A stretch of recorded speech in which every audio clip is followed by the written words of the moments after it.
Hello friends, welcome to my channel.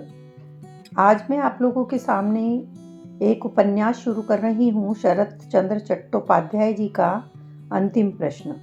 उन्होंने 30 से ज़्यादा उपन्यास लिखे, जैसे परिणीता, देवदास, बड़ी दीदी, मंजली दीदी आदि। लेकिन अंतिम प्रश्न अपने समय से काफ़ी आगे है, उस समय के सामाजिक परिवेश से हटकर है। उस समय की नारी काफ़ी कम पढ़ी लिखी होती थी, जो सिर्फ चारदीवारी में रहकर ही अपना जीवन बिता देती थी।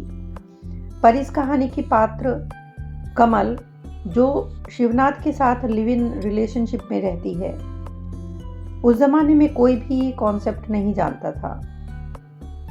इस तरह की नारी को असम्मान की नज़र से देखा जाता था। लेकिन कमल इस मेल डोमिनेटेड सोसाइटी की थोपी हुई ट्रेडिशनल वैल्यूज़ को चैलेंज करती है। वो अपने विचारों को लॉजिक के साथ रखने का साहस रखती है। ज़्यादातर पुरुष इस तरह की नारी को अच्छा नहीं मानते। शिवनाथ, जो अपनी पत्नी को धोखा देता है कमल के लिए, और कमल को धोखा देता है मनोरमा के लिए। इस कहानी का मुख्य डिस्कशन का सेंटर आशुतोष बनर्जी या आशु बाबू का घर है, जो एक वृद्ध हैं जिनकी स्त्री का निधन हो चुका है। ये नॉवल काफ़ी बोल्ड विषय पर आधारित है।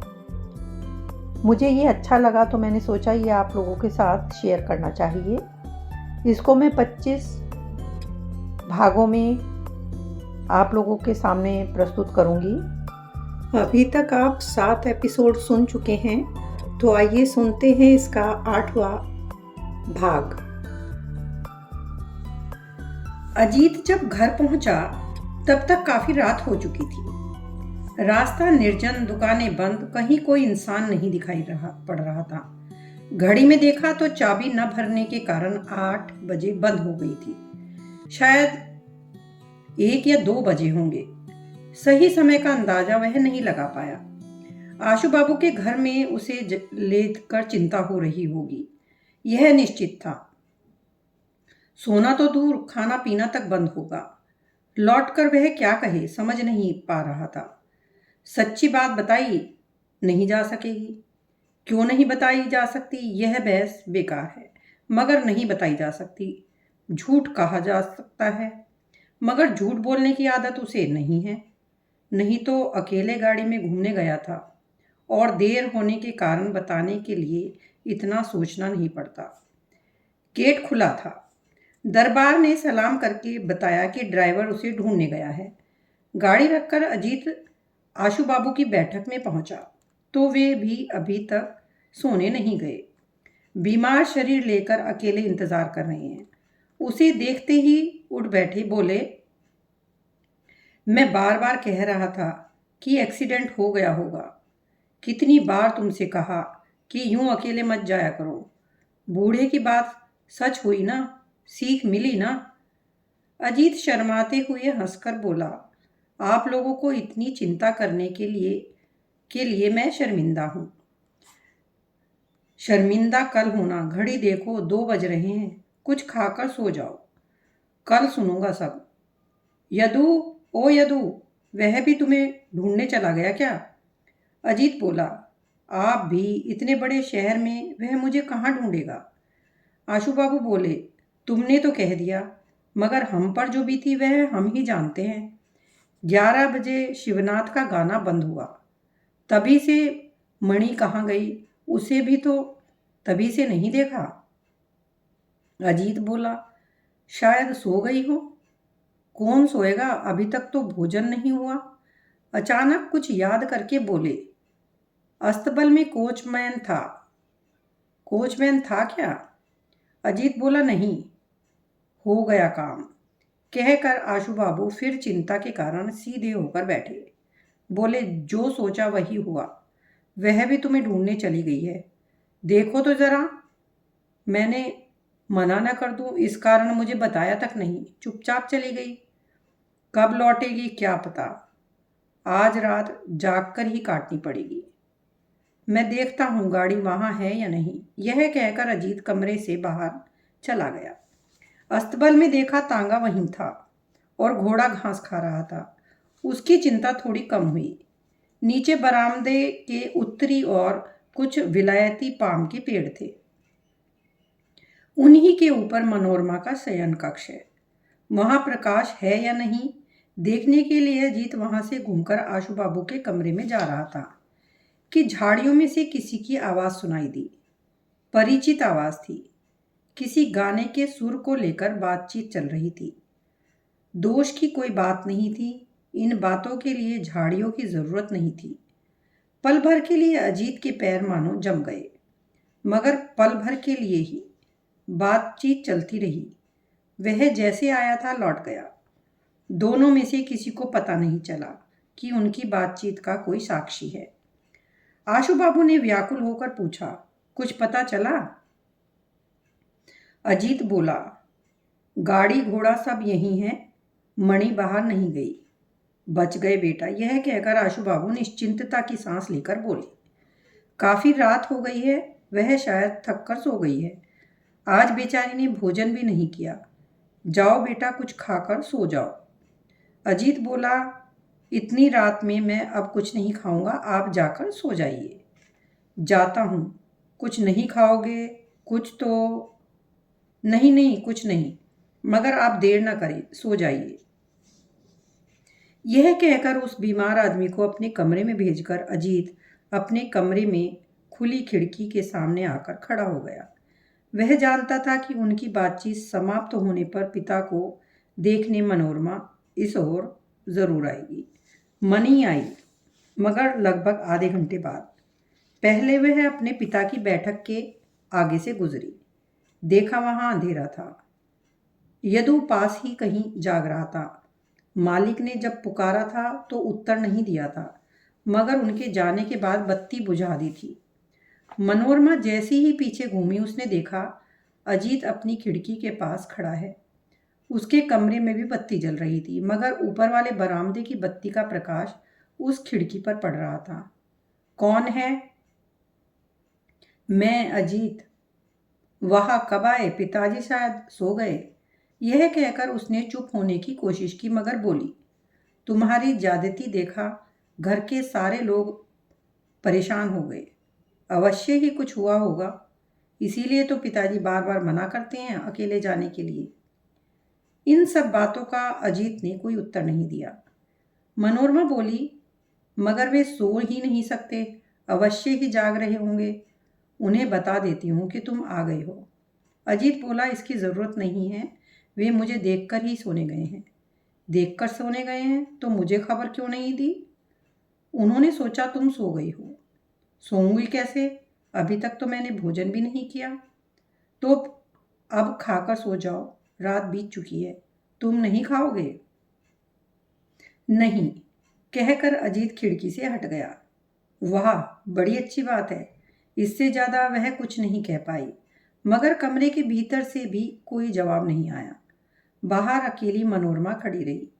जबरदस्ती करके, गुस्सा करके अपनी जिद रखने में वह माहिर है, मगर अब वह कुछ नहीं कह पा रही थी। अजीत इतनी रात को घर लौटा है, घर में सब चिंता में डूबे हुए थे। इतनी बड़ी गलती करके भी वह उसका अपमान कर रहा है, मगर इसका विरोध वह नहीं कर सकी। सिर्फ जीभ ही नहीं, समस्त देह कुछ देर के लिए निर्जीव सी हो गई। खिड़की पर कोई नहीं लौटा। वह खड़ी है या गई, इतना जानने के बाद भी किसी को जरूरत नहीं हुई।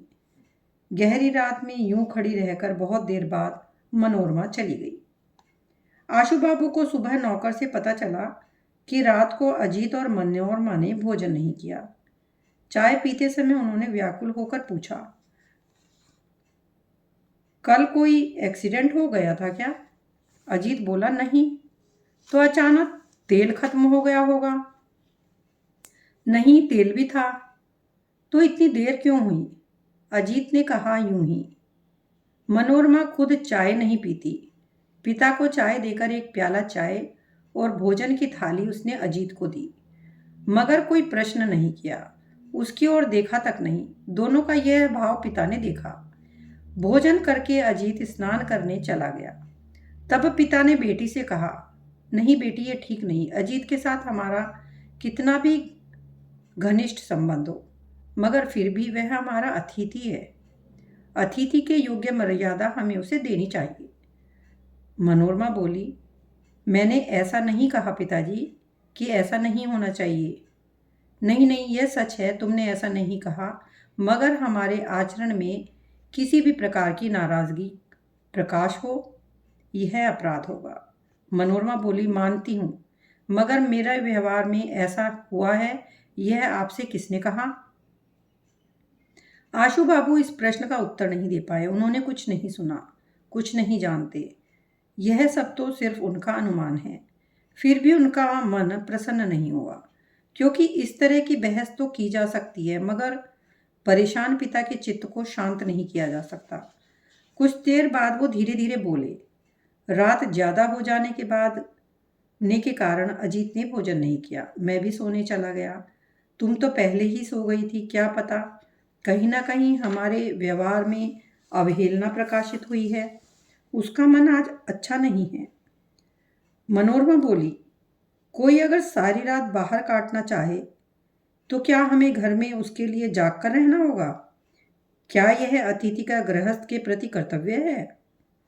आशु बाबू हंसे, खुद की ओर इशारा करके बोले, गृहस्थ का मतलब यह बीमार है बेटी, तो इसका कर्तव्य है आज 8 बजते ही सो जाना, नहीं तो सम्मानित अतिथि का बीमार के प्रति असम्मान दिखाना हुआ।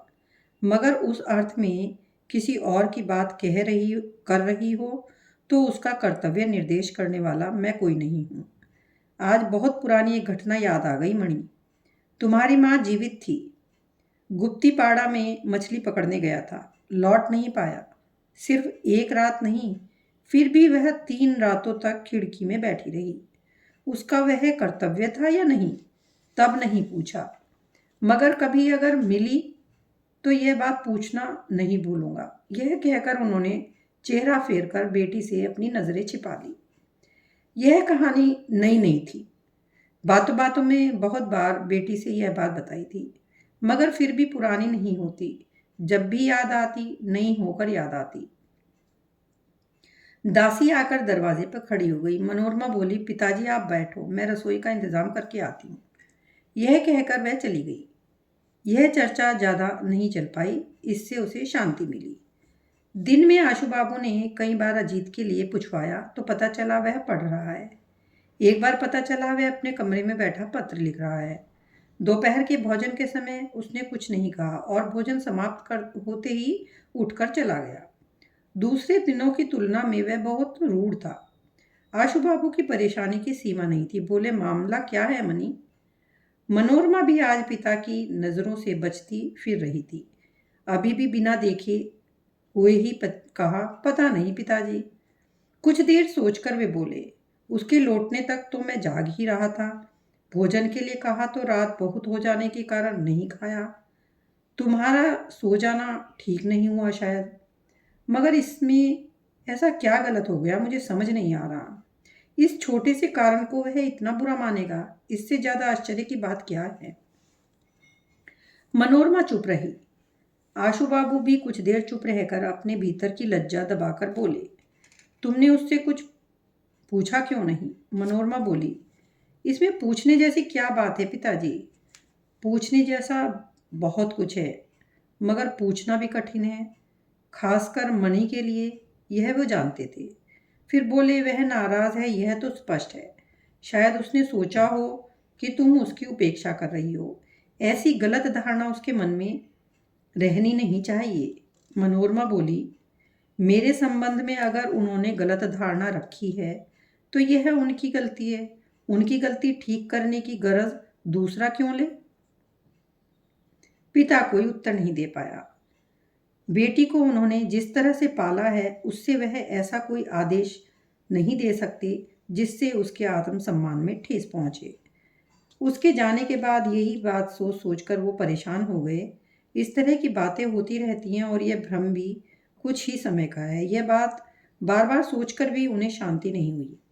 वे अजीत को जानते हैं। वह सिर्फ सुशिक्षित ही नहीं, उसमें चरित्र की इतनी सत्यता है कि उन्हें अच्छी तरह समझ आ गया था कि आज की इस घटना का कोई सामंजस्य नहीं है। सबकी चिंता का कारण बनकर भी शर्मिंदा होने के बाद बजाय नाराज हो गया। यह असंभव संभव कैसे हुआ समझ नहीं आया।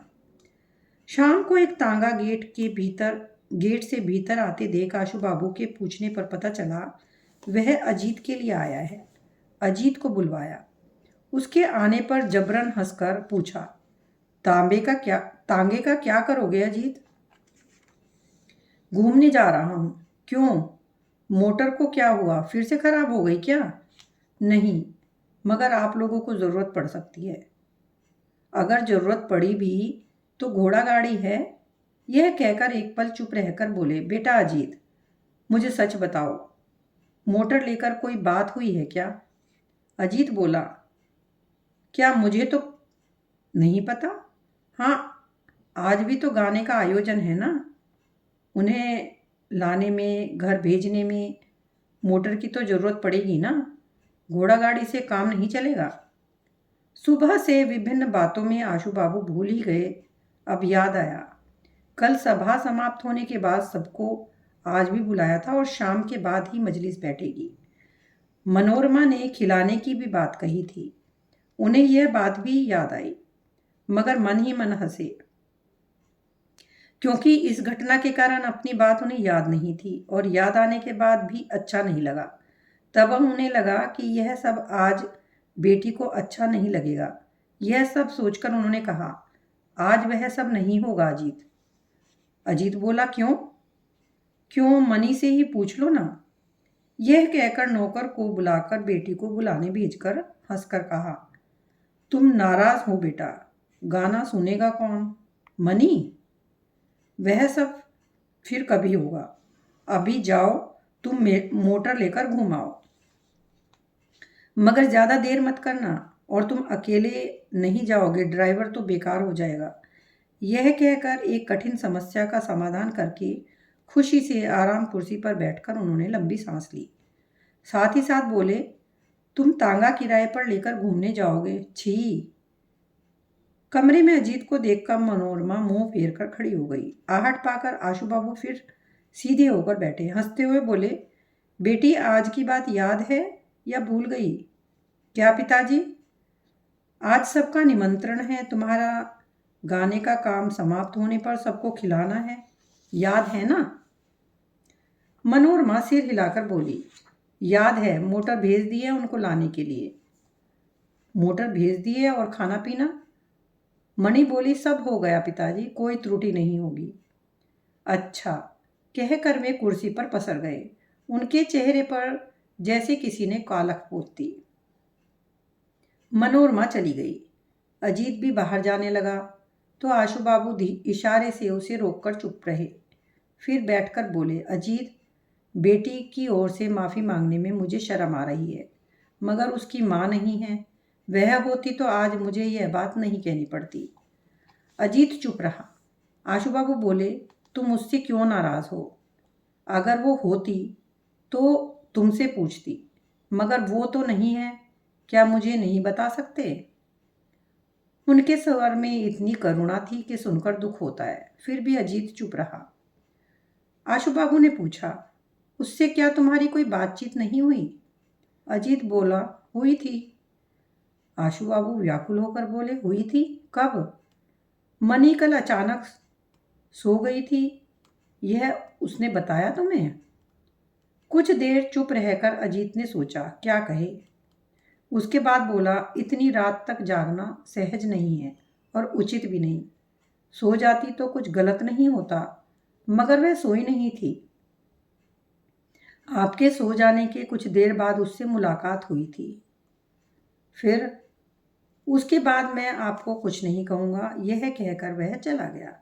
द्वार के बाहर से कह गया, शायद कल परसों मैं यहाँ से चला जाऊँगा।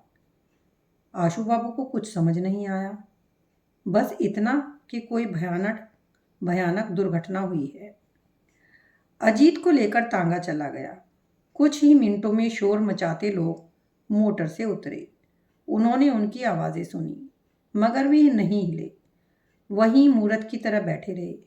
बैठक बैठने पर नौकर ने बताया, बाबू की तबीयत ठीक नहीं है, वे सो गए हैं। उस दिन महफिल नहीं जमी। भोजन का उत्साह भी कम हो गया।